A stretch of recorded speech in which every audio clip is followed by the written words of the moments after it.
धरती, मेरे देश की धरती। आज देशांवरची गाणी लागली, स्वातंत्र्य दिन जवळ आलाय वाटतं. अहो, मी काय म्हणते, हो बोल ना. आपण ह्या फ्रेम्स बदलूया, खूप जुन्या झाल्यात त्या. हो ना, आपण त्या ठिकाणी मस्त धावत्या घोड्याची फ्रेम लावूया. हल्ली ऑनलाईन पण मिळतात. आणि आता स्वातंत्र्य दिन आहे ना, त्याच्या स्कीम्स पण असतील बघ. अगं बाई, बरं आठवलं. अहो, ते राहू द्या. ऑनलाईन की नाही, मस्त साड्यांचं सेल लागले, 50% डिस्काउंट आहे म्हणे. मी तर मस्त साड्या खरेदी करणार आहे. झालं याचं सुरू. आई, बाबा, बाबा तुम्ही कसं करताय? ए आई, खायला दे ना ग काहीतरी, खूप भूक लागलीये. अगं पिंकी, आधी हातपाय तरी धु. आणि काय ग, उद्या फिरायला जायची तयारी झाली का तुझी? अहो बाबा, पण उद्या 15 ऑगस्ट आहे ना, शाळेत जावं लागेल. अगं मग काय झालं, आपण जातो का दरवर्षी झेंडा वंदनाला? मस्त सुट्टी आली, फिरून येऊ. जाम कंटाळा आलाय. पिकनिकला जायचं, पिकनिकला जायचं. हो हो, बरं बरं, चला आता जेवायला बसू.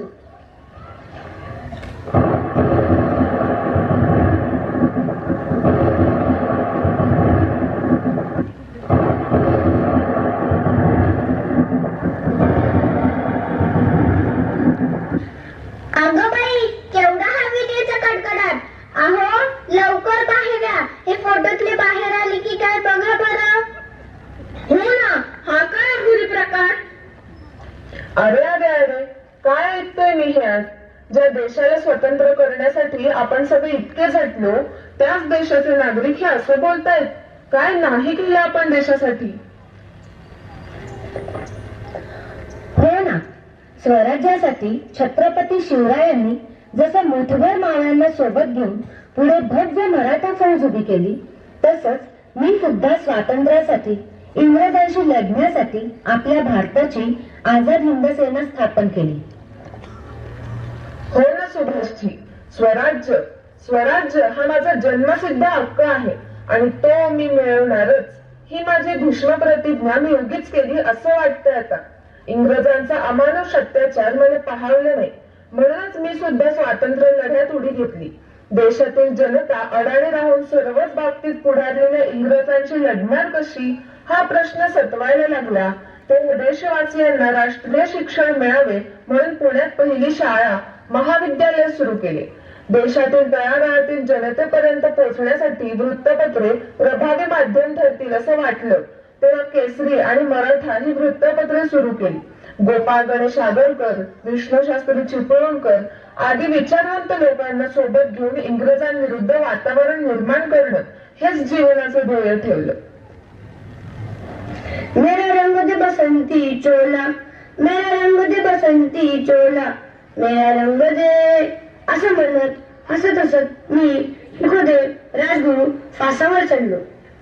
वेगवेगळ्या भागातून तरुणांना एकत्र करून शस्त्रास्त्रे बनवणे, बाळगणे, चालवणे या गोष्टी रात्रीच्या अंधारात गावाबाहेर, जंगलात विविध ठिकाणी लपून छपून केले. हे सगळं इतकं सोपं नव्हतं.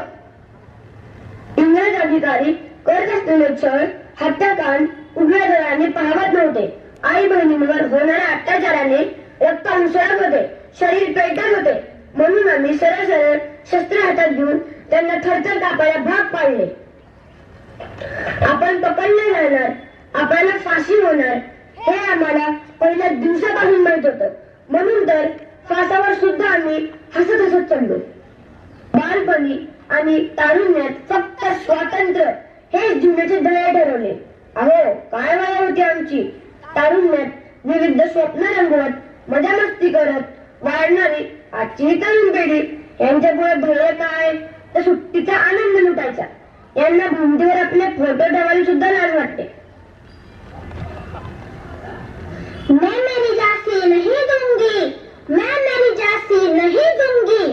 यांच्या पीडित बायका स्वातंत्र्य दिनाचा उपयोग आज साड्या स्वस्तात मिळतात म्हणून करतात आणि मी आणि माझ्या सैन्याने साहस आणि पराक्रमाने इतिहास रचवला नसून इथल्या प्रत्येक स्त्रीच्या मनात साहस आणि ऊर्जेचा संचार घडवण्याचा प्रयत्न केला.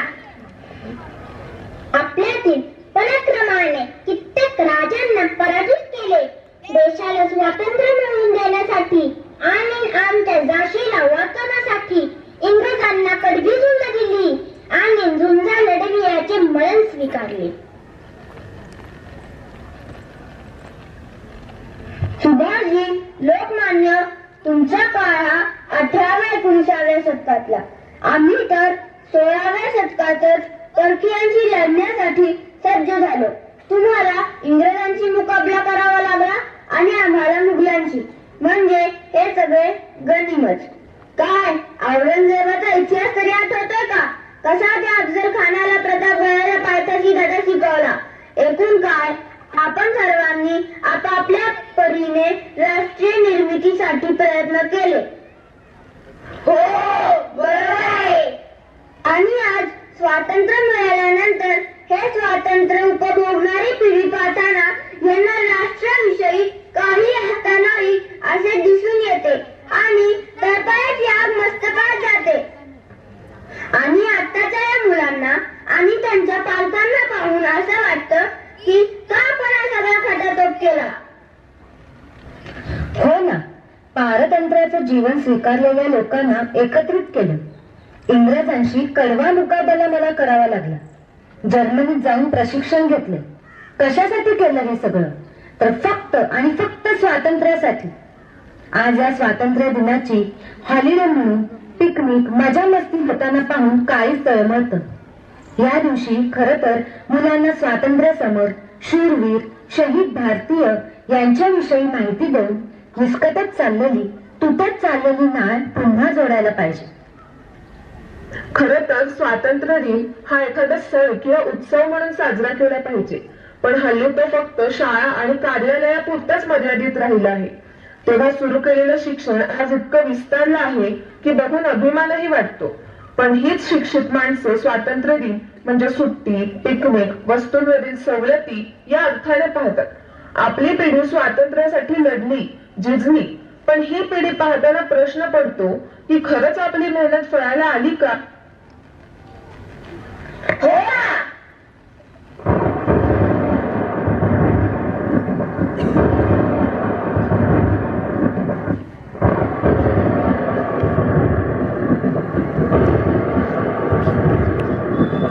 आई, बाबा, आई, बाबा.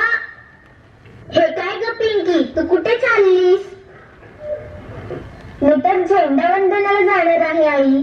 पण तुम्ही दोघे कुठे निघालात? पिंकी, आम्ही पण तुझ्या सोबत झेंडावंदनाला येणार आहोत. काय? हो आई. कालच्या प्रकाराने माझे डोळे उघडले. आपल्या देशाला स्वतंत्र करण्यासाठी अनेकांनी आपल्या जीवाचे बलिदान दिले. मग आपण आपला एक दिवस नाही देऊ शकत. पुढे आपण या दिवशी पिकनिकला जायचं नाही. जिथे असू तिकडे झेंडा वंदनासाठी जायचं. चला ग, निघूया. आहा, हे फटाकले हसायला लागले वाटतं. चला चला, निघूया आपण.